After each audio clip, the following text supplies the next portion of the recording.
नमस्कार सांग माने मो चैनल को आपण मानकु स्वागत। आपण माने जदि मो चैनल रे नुआ अछंती ताहाले आपण चैनल को सब्सक्राइब करि देबे।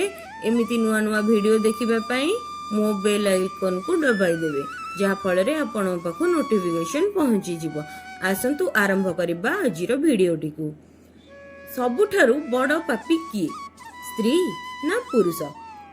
आसंतु ए ऊपर गोटे कहानी सुनिबा।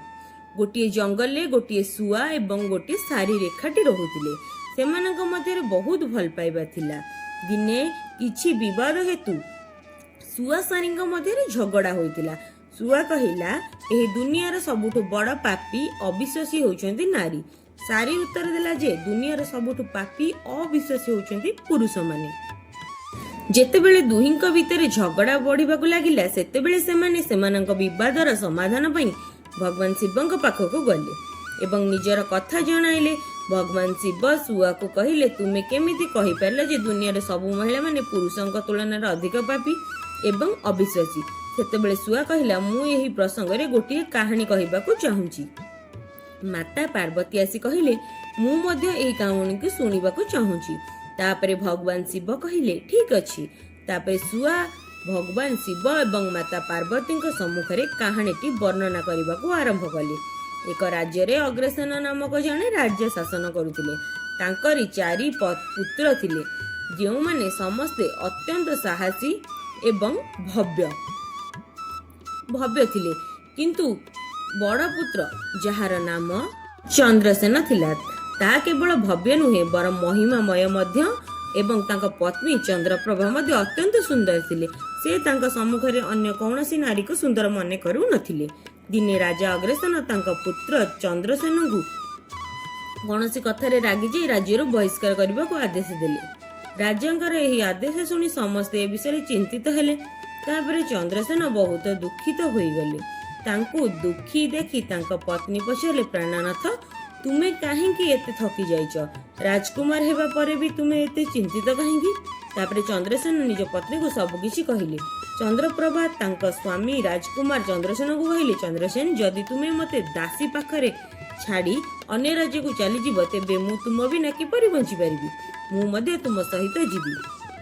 तेबे राजकुमार चंद्रसेन कहिले अन्य राज्य रे अनेक प्रकार संकट रहिछि, तुमे मो सहित किपरि चली परिबो? एवं तुमे बहुत कोमल सर्वदा महल रे रहि आसीछ, तुमे एही दुख को किपरि सहय करि परिबो? रानी चंद्रप्रभा कहिले प्रियतम अन्य राज्य रे आसुथिबा समस्त दुख तुम साथी रे रही अधिक आनंददायक लागिबो, नचेत तुमे जंगलर दुख अपेक्षा राजप्रसादर सुख अधिक भयानक देखाजिबो। तेणु मु मध्य तुम सहित जीवी। राजकुमार चंद्रसेन ए सब कथा भाबी पत्नी चंद्रप्रभा को कहंती तुमे मन दुख कर नाही, मु तुमको सांगरे नेबी। चंद्रप्रभा एथिरे खुशी होई स्वामी सह जीवा पई प्रस्तुति आरंभ कले। परदिन सकाळे सेमाने राज्यरु बाहरी एक जंगल रे पहुंचिले। सेमाने चालिबा समय रे थकी जाई गोटिए बरगछ तळे विश्राम नेबाकू स्थिर कले, कारण सेमाने बहुत थकी जाइथिले। ठंडा पवन बहुथिबारु तांको तुरंत निद होई जाइथिला। किंतु किछि समय परे सेठारे एक साप रानी को कामुडी देला। तापरे सुआ कहिला प्रभु आगो को सुनंतु। साप कामुड़ीबा जोगु रानी जंत्रणा भोगिबाकू लागिले एवं चंद्रसेन को निद भांगी गला। परे चंद्रसेन रानी को जंत्रणा रे देखि एवं साप को जाउथिबा देखि अस्थिर होई गले। तापरे किछि समय परे रानीकर मृत्यु घटिला। मृत रानी को देखि चंद्रसेन जोरे कांदिबाकू लागिले। तांका कांद सुनी जंगलर पशु माने तांको खाइबाकू आसिले। तापरे चंद्रसेन मन रे भाबिले जे जदि जीवन साथी मरी गले तेणु मु बंची कौन करिबी? तेणु मु मध्य एही जंगल रे प्राण त्याग करिदेबी। तापरे से रानी को मृतदेह पाखरु उठी जंगल रु काठ संग्रह करबाकू आरंभ कले एवं कांदी कांदी कहिले मु मध्य रानी को चिता रे जळी प्राण त्याग देबी। ठीक से समय रे स्वर्गरु जणे देवदूत आसी तांको कांदुथिबार देखि से राजकुमार चंद्रसेन को पाखकु जाई पचले तुमे काहेकि कांदुछ? तुमर दुख कोन? राजकुमार चंद्रसेन दूत को कहिले मोर दुख सहिबार सामर्थ्य नाही, मु चाहे पृथ्वी फाटी जाऊ मु सेथिरे समूहित होई जाए। तापरे दूत कहिले तुमे मोते निजर दुख कुह, हुए तो मु तुमको किछि साहाय्य करि परिबी। तापरे चंद्रसेन कहिले ମହାରାଜ, ମୁଁ ଜଣେ ରାଜକୁମାର ଏବଂ ରାଜା ଅଗ୍ରସେନଙ୍କ ପୁତ୍ର। ଏଠାକୁ ଆସିବା ପରେ ମୋ ପତ୍ନୀଙ୍କୁ ସାପ କାମୁଡ଼ି ଦେଇଛି ଏବଂ ସେ ମୃତ୍ୟୁବରଣ କରିଛନ୍ତି ଏବଂ ମୁଁ କାଠ ସଂଗ୍ରହ କରୁଛି, ଯାହାଦ୍ୱାରା ମୁଁ ମୋ ପତ୍ନୀଙ୍କ ସହିତ ନିଜକୁ ଦାହ କରିପାରିବି ଏବଂ ନିଜକୁ ମଧ୍ୟ ନିଆଁରେ ସମର୍ପିତ କରିପାରିବି। ତାପରେ ଦୂତ କହିଲେ, ଦିନେ ନା ଦିନେ ଏ ଶରୀରକୁ ତ୍ୟାଗ କରିବାକୁ ପଡ଼ିବ। ଆପଣ ମଧ୍ୟ ଜାଣନ୍ତି ଏହି ଦୁନିଆରେ କେହି କାହା ସହିତ ଆସନ୍ତି ନାହିଁ କି କାହା ସହିତ ଯାଆନ୍ତି ନାହିଁ, ତଥାପି ଆପଣ ମୂର୍ଖ ଭଳି ଏପରି କଥା କହୁଛନ୍ତି। ତୁମେ ବଞ୍ଚି ରହିଗଲେ ତୁମକୁ ଅନେକ ରାଣୀ ମିଳିଯିବେ, ତେଣୁ ମରିବାର ଧାରଣା ଛାଡ଼ି ଦିଅ। ଭଗବାନ ମଧ୍ୟ ଏହି ମାନବ ଶରୀର ପାଇବା ପାଇଁ ଇଚ୍ଛୁକ ଥାଆନ୍ତି, ତ ତୁମେ ଏହି ଶରୀରକୁ ନଷ୍ଟ କରିବାକୁ କାହିଁକି ଚାହୁଁଛ? ଏହିପରି କଥା ଦେବଦୂତଙ୍କ ଠାରୁ ଶୁଣିବା ପରେ ଚନ୍ଦ୍ରସେନ କୁହନ୍ତି, ମହାରାଜ, ତୁମେ ଯାହା କହିଛ ତାହା ସତ, କିନ୍ତୁ ମୁଁ କୌଣସି ଜନ୍ମରେ ମଧ୍ୟ ଏପରି ପତିବ୍ରତ ପତ୍ନୀ ପାଇବି ନାହିଁ, ତେଣୁ ମୁଁ ମୋ ପତ୍ନୀଙ୍କ ସହିତ ମରିଯିବି। ଚନ୍ଦ୍ରସେନଙ୍କ ଚିନ୍ତାଧାରା ଶୁଣି ଦୂତ ଜାଣିପାରିଲେ ଯେ ସେ ତାଙ୍କ ପତ୍ନୀଙ୍କ ବିନା ବଞ୍ଚିପାରିବେ ନାହିଁ। ଦେବଦୂତ ଚନ୍ଦ୍ରସେନଙ୍କୁ କହିଲେ, ରାଜକୁମାର, ତୁମ ସ୍ତ୍ରୀଙ୍କୁ ବଞ୍ଚାଇବା ପାଇଁ କେବଳ ଗୋଟିଏ ଉପାୟ ଅଛି। ବର୍ତ୍ତମାନ ମୋ କଥା ଧ୍ୟାନର ସହ ଶୁଣ।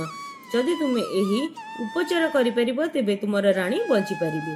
ତାପରେ ଚନ୍ଦ୍ରସେନ କହିଲେ, ମହାରାଜ, ଆପଣ ମୋତେ ଯାହା କହିବେ ତାହା ମୁଁ କରିବାକୁ ପ୍ରସ୍ତୁତ ଅଛି। ତାପରେ ଦୂତ କହିଲେ, ତୁମର ରାଣୀଙ୍କର ଆୟୁ ମାତ୍ର 20 ବର୍ଷ ଥିଲା ଏବଂ ସେ ଏହାକୁ ବିତାଇ ସାରିଥିଲେ ଏବଂ ତୁମର ଆୟୁ 70 ବର୍ଷ ଅଛି। ସେଥିମଧ୍ୟରୁ 30 ବର୍ଷ ବିତିଗଲାଣି।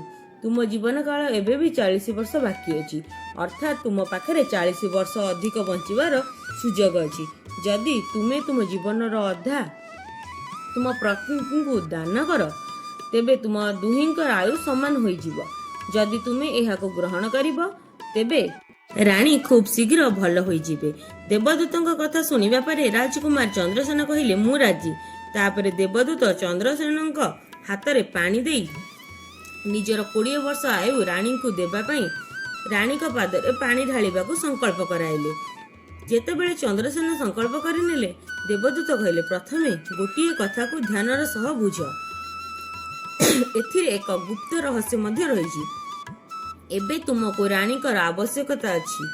ତୁମେ ତାଙ୍କୁ ପାଣି ଢାଳି ବଞ୍ଚାଇ ପାରିବ, କିନ୍ତୁ ଭବିଷ୍ୟତରେ ଆପଣ ନିଜର ସଂକଳ୍ପ ଫେରାଇ ପାରିବେ ଏବଂ ଯେତେବେଳେ ଆପଣ ସଂକଳ୍ପ ଫେରାଇ ଆଣିବେ ଆପଣଙ୍କ ରାଣୀ ତୁରନ୍ତ ମରିଯିବେ।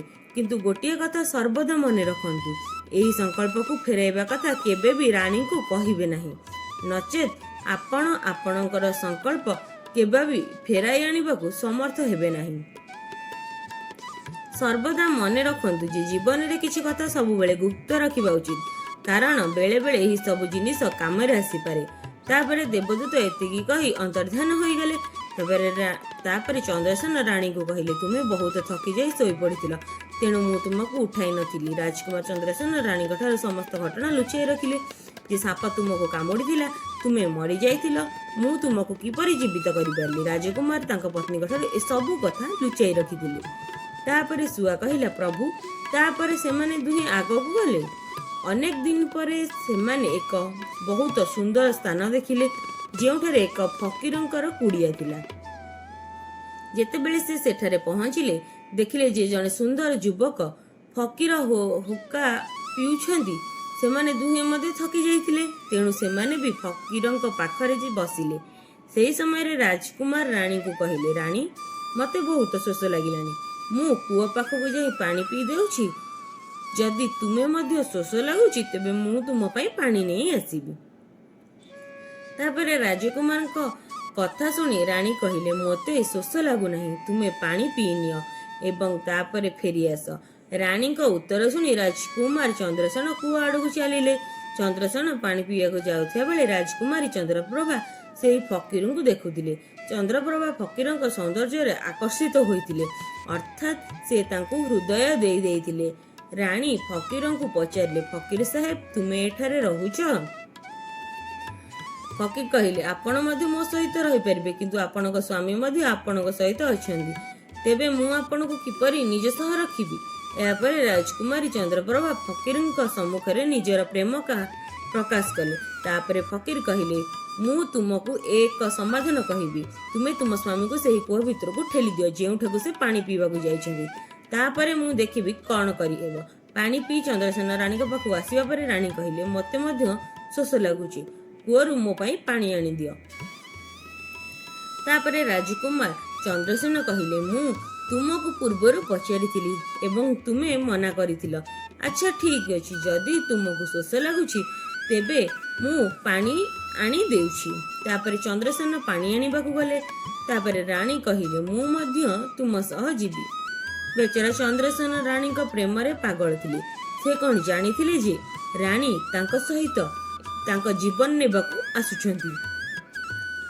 ଯେତେବେଳେ ରାଜକୁମାର ଚନ୍ଦ୍ରସେନ କୂଅକୁ ଯାଇ ପାଣି ଭରିବା ପାଇଁ ବାଲ୍ଟି ପକାଇଲେ, ରାଣୀ ତାଙ୍କ ସ୍ୱାମୀ ଅର୍ଥାତ୍ ରାଜକୁମାର ଚନ୍ଦ୍ରସେନକୁ କୂଅ ଭିତରକୁ ଠେଲିଦେଲେ ଏବଂ ନିଜେ ଫକୀରଙ୍କ ସହ ଚାଲିଲେ। ସେ ଫକୀର ରାଣୀଙ୍କୁ ସାଙ୍ଗରେ ନେଇ ଏକ ରାଜ୍ୟରେ ବସବାସ କରିବାକୁ ଲାଗିଲେ, ଯେଉଁଠାରେ ଦୁହେଁ ଖୁସିରେ ରହିଲେ। ଏହାପରେ ଫକୀର ରାଣୀଙ୍କୁ ନୃତ୍ୟ କରିବା ଏବଂ ଗୀତ ଗାଇବା ଶିଖାଇଲେ, ଯେପରି ସେ ନୃତ୍ୟଶିଳ୍ପୀ ହୋଇପାରିବେ। ଧୀରେ ଧୀରେ ରାଜକୁମାରୀ ପୁରା ସହରରେ ପ୍ରସିଦ୍ଧ ହୋଇଗଲେ। ଏହି ଉପାୟରେ ରାଣୀଙ୍କର ନୃତ୍ୟ ଗୀତ ଯୋଗୁଁ ଫକୀରଙ୍କ ପାଖରେ ଲକ୍ଷ ଲକ୍ଷ ଟଙ୍କା ଆସିଯାଇଥିଲା। ରାଣୀ ମଧ୍ୟ ସେହି ଫକୀରଙ୍କ ସହ ମଜାରେ ରହିବା ଆରମ୍ଭ କଲେ। ଯେତେବେଳେ ରାଣୀ ତାଙ୍କ ସ୍ୱାମୀ ଚନ୍ଦ୍ରସେନକୁ କୂଅ ଭିତରକୁ ଠେଲି ଦେଇଥିଲେ, ହଠାତ୍ ସେ କୂଅରେ ଝୁଲୁଥିବା ଏକ ଚେନ୍କୁ ଧରି ନେଇଥିଲେ ଏବଂ କୂଅରେ ଝୁଲି ରହିଥିଲେ ଏବଂ ଭଗବାନଙ୍କୁ ମନେ ପକାଇ ସେ ଭାବିବାକୁ ଲାଗିଲେ, ଏହା ହିଁ ମୋର ପ୍ରେମ ପାଇଁ ଦଣ୍ଡ କି? କିଛି ସମୟ ପରେ ସେଠାକୁ ବଞ୍ଜାରାଙ୍କ ଏକ ସମୂହ ଆସିଲା। ସମୂହରୁ ଏକ ବଞ୍ଜାରା ବାଲ୍ଟିରେ କୂଅର ପାଣି ଭରିବା ପାଇଁ ସେ ବାଲ୍ଟିକୁ ଧରିଲା। ବଞ୍ଜାରା ଏହା ଦେଖି ଆଶ୍ଚର୍ଯ୍ୟ ହୋଇ ପଚାରିଲେ, ତୁମେ କିଏ? ରାଜକୁମାର ଚନ୍ଦ୍ରସେନ କହନ୍ତି, ଭାଇ ମୁଁ ଅସୁବିଧାରେ ଅଛି, ମୋତେ ଏଠାରୁ ବାହାର କରି ମୋ ଜୀବନ ବଞ୍ଚାନ୍ତୁ। ମୁଁ ତୁମ ଉପକାର ସାରା ଜୀବନ ଭୁଲି ପାରିବି ନାହିଁ। ତାପରେ ରାଜକୁମାର ଚନ୍ଦ୍ରସେନଙ୍କ ଦୁଃଖ ଦେଖି ବଞ୍ଜାରା ଚନ୍ଦ୍ରସେନଙ୍କୁ କୂଅରୁ ବାହାର କଲେ ଏବଂ ତାପରେ ପଚାରିଲେ, ଭାଇ ତୁମେ କିଏ? ତୁମେ କେମିତି କୂଅରେ ପଡ଼ିଲ? ତାପରେ ଚନ୍ଦ୍ରସେନ କହିଲେ, ଭାଇ ମୁଁ ମୋର ଏହି ବିଷୟରେ ତୁମକୁ କେମିତି କହିବି? ମୋ ସହିତ ଯେଉଁ ଘଟଣା ଘଟିଛି, ଭଗବାନ ନ କରନ୍ତୁ ଏମିତି ଅନ୍ୟ କାହା ସହ ନ କରନ୍ତୁ, ଏହା ଅନ୍ୟ କାହା ସହ ବି ନ ହଉ।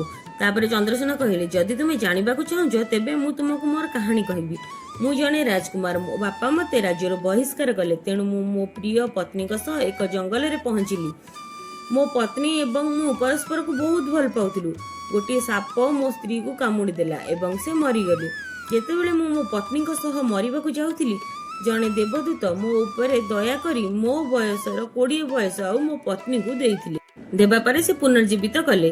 ତାପରେ ଆମେ ସେହି ଜଙ୍ଗଲ ଅତିକ୍ରମ କରିଗଲୁ। କିଛି ଦିନ ପରେ ଆମେ ଏପରି ଏକ ସ୍ଥାନରେ ପହଞ୍ଚିଲୁ ଯେଉଁଠାରେ ଫକୀରଙ୍କ ଶିବିର ଥିଲା। ମୁଁ ତୃଷାଗ୍ରସ୍ତ ଥିଲି। ମୁଁ ପାଣି ପିଇଲି। ଯେତେବେଳେ ମୁଁ ଫେରିଲି, ମୋ ପତ୍ନୀ ମୋତେ କହିଲେ ଯେ ତାଙ୍କୁ ମଧ୍ୟ ଶୋଷ ଲାଗୁଛି।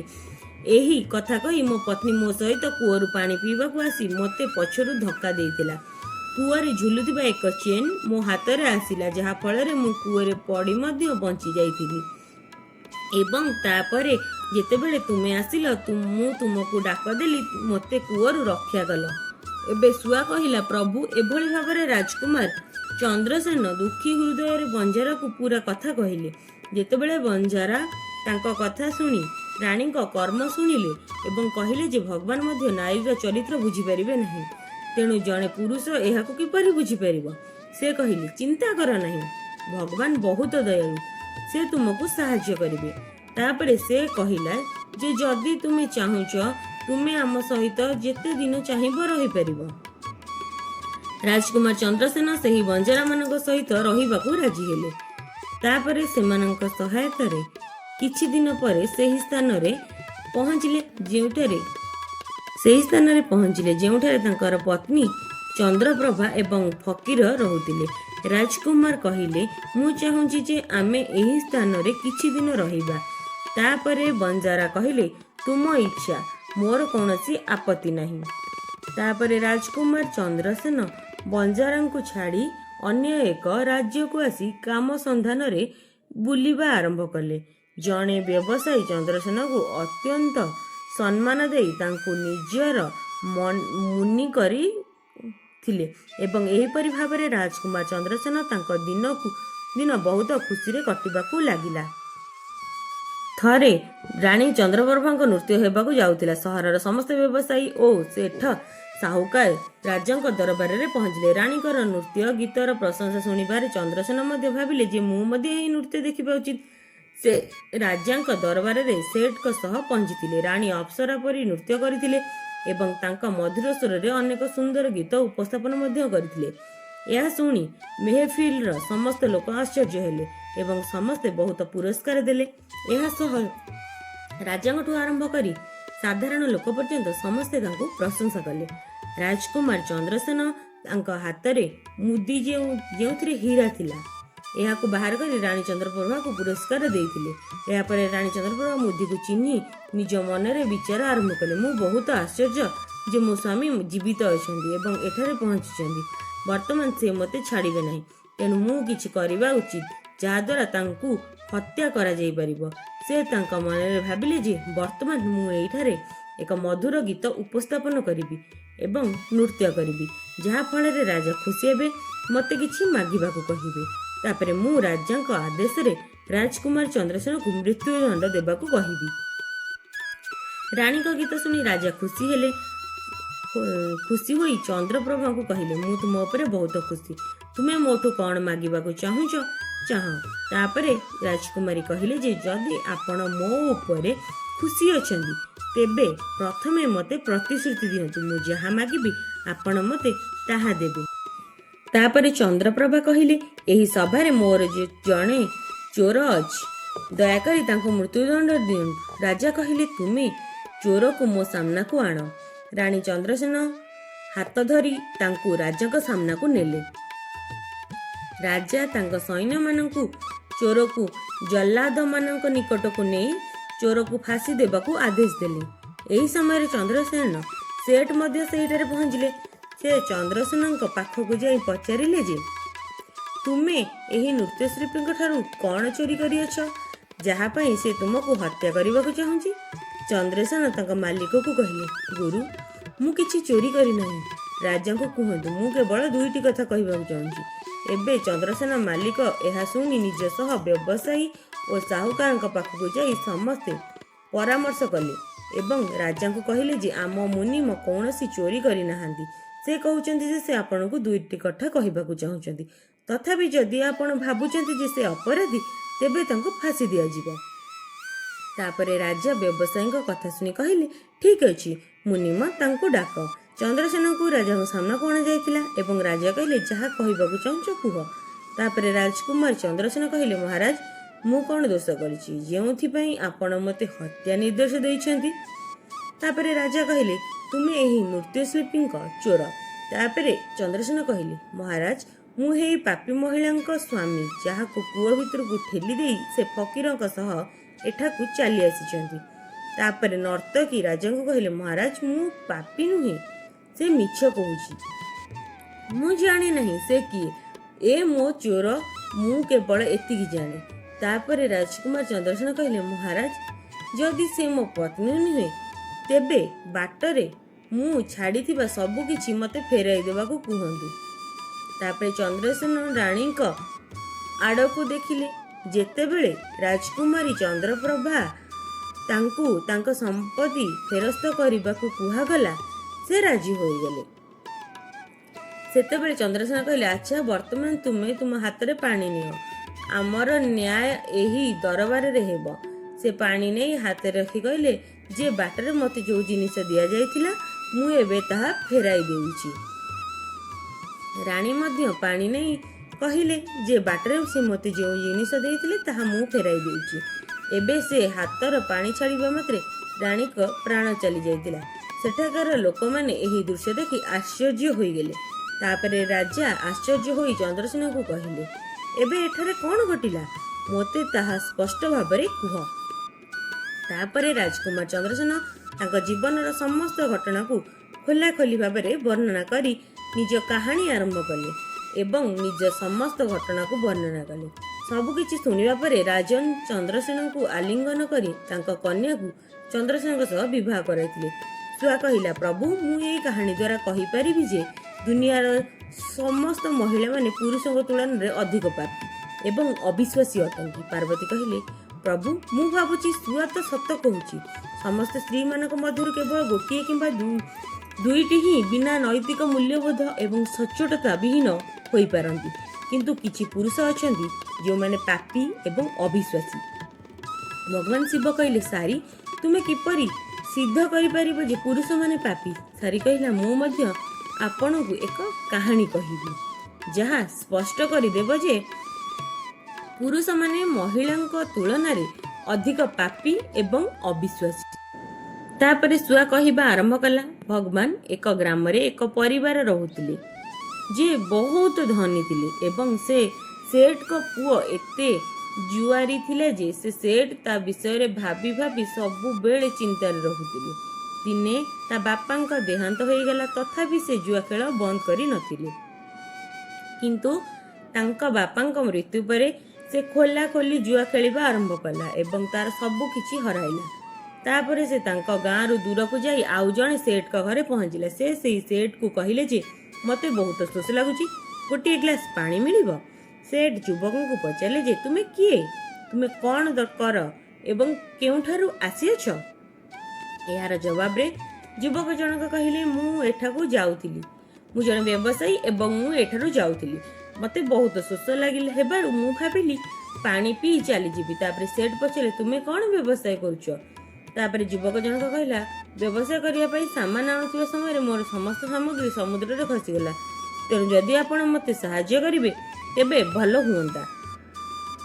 ସେତେବେଳେ ସେଠ ଯୁବକଙ୍କ କଥା ଶୁଣି ତାଙ୍କ କଥା ଜାଲରେ ଫସି ଯାଇଥିଲେ ଏବଂ କହିଲେ, ପୁଅ, ତୁମେ ତ ଦେଖିବାକୁ ଭଲ ଅଛ ଏବଂ କିଛି ରୋଜଗାର ବି କରୁଛ, ତେବେ ମୋ ଝିଅକୁ ବିବାହ କରିବ କି? ଏବେ ଏହା ଶୁଣି ଯୁବକ ଖୁସି ହୋଇ ବିବାହ ପାଇଁ ହଁ କହିଲେ। ଏହାପରେ ଦୁହେଁ ବିବାହ କଲେ। ବିବାହ ପରେ ଯୁବକ ଜଣକ ସେଠଙ୍କ ଝିଅକୁ ସାଙ୍ଗରେ ନେଇ ଯାଉଥିବା ବେଳେ ସେଠାରେ ଏକ ଜଙ୍ଗଲ ଆସିଲା।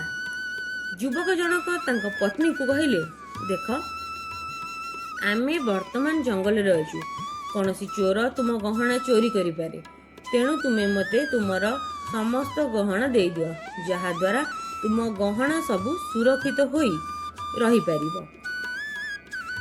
ଏହାପରେ ଯୁବକ ଜଣକ ନିଜ ପତ୍ନୀଙ୍କ ଗହଣାକୁ ଏକ କପଡ଼ାରେ ବାନ୍ଧି ଦେଇଥିଲେ ଏବଂ ପରେ ସେମାନେ ଜଙ୍ଗଲରେ ଆରାମ କରିଥିଲେ। ସେହି ଯୁବକର ମନରେ ଆଗରୁ ଲୋଭ ଥିଲା। ସେ ତାଙ୍କ ମନରେ ଭାବିଲେ ଯେ ମୁଁ କେବଳ ଟଙ୍କା ପାଇଁ ତାଙ୍କୁ ବିବାହ କରିଛି ଏବଂ ମୁଁ ଟଙ୍କା ପାଇଲି, ସେଥିପାଇଁ ସେ ପ୍ରଥମେ ରାଣୀଙ୍କ ସହ ଯେଉଁ ଦାସୀ ଆସିଥିଲେ ସେହି ଯୁବକ ଦାସୀଙ୍କର ହତ୍ୟା କରିଥିଲେ ଏବଂ ତାପରେ ସେ ପତ୍ନୀଙ୍କୁ କୂଅରେ ଠେଲି ଦେଇଥିଲେ। ସେ ଭାବିଲେ ଯେ ପାଣିରେ ବୁଡ଼ି ମରିଯିବେ। ଜଣେ ବ୍ୟକ୍ତି ସେହିଠାରୁ ଯାଉଥିବା ବେଳେ ମହିଳା ଜଣଙ୍କ ସ୍ୱର ଶୁଣି ସେ ମହିଳାଙ୍କୁ କୂଅ ଭିତରୁ ବାହାର କରିଥିଲେ। ତାପରେ କୂଅରୁ ବାହାରୁ ଆସିବା ପରେ ମହିଳା ଜଣକ ତାଙ୍କର ସମସ୍ତ ସୂଚନା ସେହି ବ୍ୟକ୍ତିଙ୍କୁ ଦେଇଥିଲେ ଏବଂ ସେହି ବ୍ୟକ୍ତି ଜଣକ ମହିଳାଙ୍କୁ ତାଙ୍କର ବାପାଙ୍କ ଘରକୁ ନେଇଯାଇଥିଲେ।